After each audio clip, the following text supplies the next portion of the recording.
Hello everyone, welcome back. In this video, I'm going to walk you through connecting Salesforce to UniPortal. So if you're managing your cases in Salesforce and you want them showing up on your customer portal, this one's for you. I'm assuming you've already got UniPortal set up and you've got a Salesforce account ready.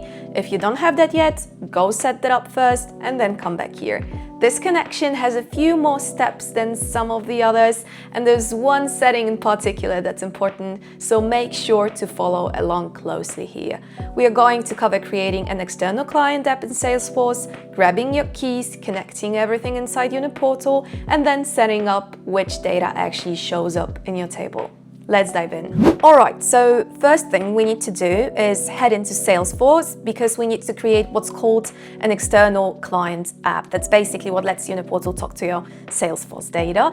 Up in the top right corner, click the gear icon and go into setup. Now, depending on what view you're in, you might see a simplified setup screen first, and if that happens, just click Open Advanced Setup. Once you're in there, use the quick find box on the left and start typing external client app. Click on the External Client App Manager and then click New External Client App. Now you can give it a name, anything that makes sense to you, and then fill in the other required fields. Now scroll down a bit and you'll see an option to enable OAuth settings. You gotta turn that on. Next, there's a field for callback URL, and now quick heads up here, this field is required by Salesforce, but we're actually not using this part of the flow, so the exact link doesn't really matter, just paste in something that starts with HTTPS, like the link that we're pasting in here, and that basically satisfies the field and we can move on. Now scroll down to selected OAuth scopes and you need to add manage user data via APIs. Now look for the option that says enable client credentials flow and turn that on too. Go ahead and save everything. Right, now here's an important step that's specific to this client credentials flow. While you're still in this policies section, scroll down to where it talks about the client credentials flow and you'll see a field called run as. This needs a specific Salesforce user and it needs their username, not their email address. And to find that, click on your avatar in the top right, go into settings and look for the field labeled username.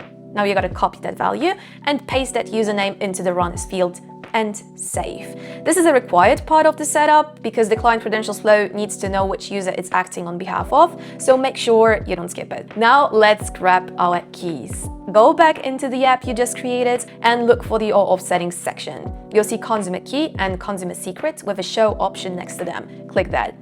Salesforce is going to ask you to verify if it's really you, so check your email for a verification code and type that in. Once you do that, your consumer key and consumer secret will show up on screen. Leave this tab open because we're going to need both of these in just a second. All right, now let's jump over to UniPortal. Open up connections and find the Salesforce connector. For client ID, paste in the consumer key you just copied a minute ago. And for client secret, paste in the consumer secret. And for the Salesforce instance URL, type in your instance base address, something like https yourinstance.salesforce.com. Okay, now let's test it. Click the three dots next to your Salesforce connection and choose Test Connection. That will confirm everything's talking to each other properly. Quick tip while we're here, you can also rename this connection section to whatever makes sense for your team. So instead of it just saying Salesforce, you could call it something like Customer Success, for example, and that's the name your customers will actually see on their portal. Last step, guys, let's configure what data actually shows up. Go into Configuration, then Configure Table. From the dropdown, select your Salesforce instance. Now choose the object name. For most people, there's going to be case, since that's the standard object Salesforce uses for support tickets. And now you can also pick exactly which fields you want to show up in your table. In my case, I'm going to add case number, subject, status, and last modified date, but feel free to pick whichever fields make the most sense for your team. Now, one more thing worth knowing. If you want your customers to only see their own records instead of everything in Salesforce, there is an option called email matching. Turn that on and pick a field like owner. That way, UniPortal will only show records where that field matches the logged in user's email address, and only this. If you leave it off, everyone sees every case from the whole instance, so think about it which one makes sense for your setup. And that's basically it. Salesforce is now fully connected to UniPortal.